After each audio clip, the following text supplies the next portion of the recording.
Kami rahmati Allah Subhanahu wa taala. Wonten kajian subuh menika kita belajar bersama-sama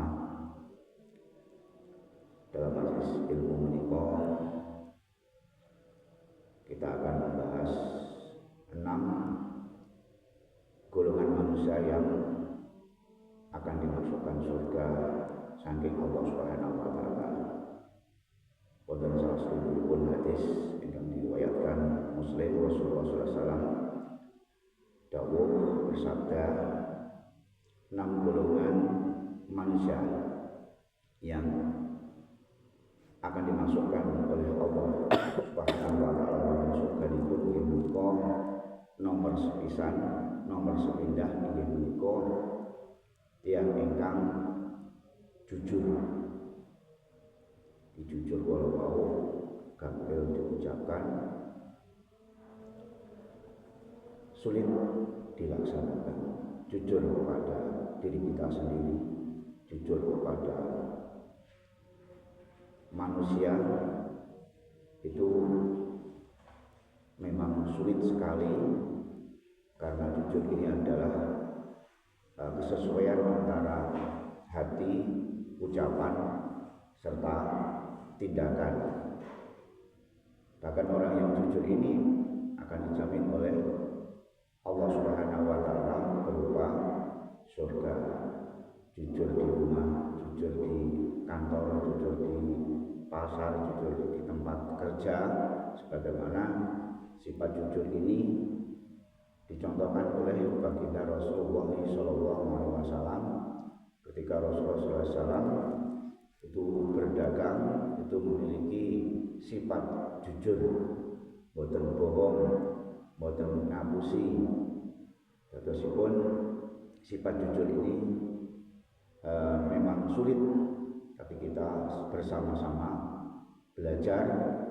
Jangan sampai nanti ucapan kita ketika kita menyampaikan kepada orang lain, maka kemudian tidak kita lakukan sesuai dengan ucapan kita, karena ucapan itu sama dengan pisau.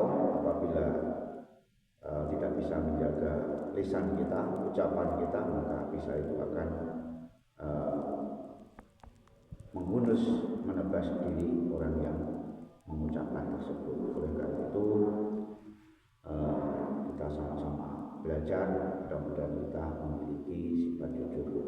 Nomor kalih inggih menika orang yang akan dimasukkan surga kalian Allah Subhanahu wa taala inggih menika tiyang ingkang menepati janji. Ada ungkapan al-wa'du daimun, janji adalah hutang. Oleh karena itu apabila berjanji, maka kita jangan sampai kita ingkari. Al-wa'du daimun, janji itu adalah hutang yang harus kita tepati. Itulah golongan nomor 2 orang-orang yang akan dimasukkan surganya Allah Subhanahu wa taala. Lajeng nomor 3 inggih menika orang yang amanah.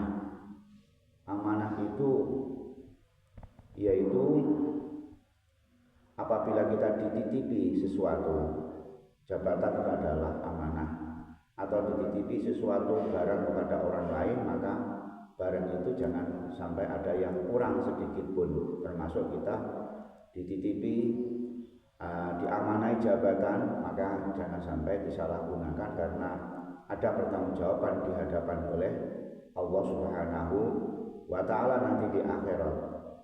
Termasuk ada seorang ulama yang ngendika, nanti ketika hari kiamat manusia itu menyesal ternyata yang ketika di dunia ini merebutkan jabatan, merebutkan kekuasaan, sampai direwangi tukaran, sampai direwangi napa niku gelut, satru dan sebagainya. Saya sependapat dengan Gus Dur, seorang ulama yang mengatakan setinggi jabatan presiden ngapain harus diperebutkan. Ya, itu beliau itu sangat mampu mengondisikan ketika beliau dilengsarkan. Yang mudah-mudahan kita semuanya sebagai anak bangsa, beliau dulu mudah-mudahan kita semuanya terinspirasi kepada beliau. Kemudian yang keempat, orang yang akan dimasukkan oleh Allah Subhanahu wa taala ke dalam surga adalah orang yang mampu menjaga kemaluannya. Artinya tidak berbuat zina, baik zina mata atau zina yang sesungguhnya. Nah, itu mulai dari kecil kita berusaha anak-anak kita diarahkan jangan sampai perbuatan zina, termasuk berdua-duaan laki-laki perempuan dalam sebuah hadis. Yang ketiganya adalah setan. Kita prihatin dengan adanya kejadian mutilasi yang baru-baru ini terjadi. Oleh karena itu diri kita, anak-anak kita, termasuk keluarga saya sendiri, bersama-sama kita bimbing anak-anak remaja kita arahkan.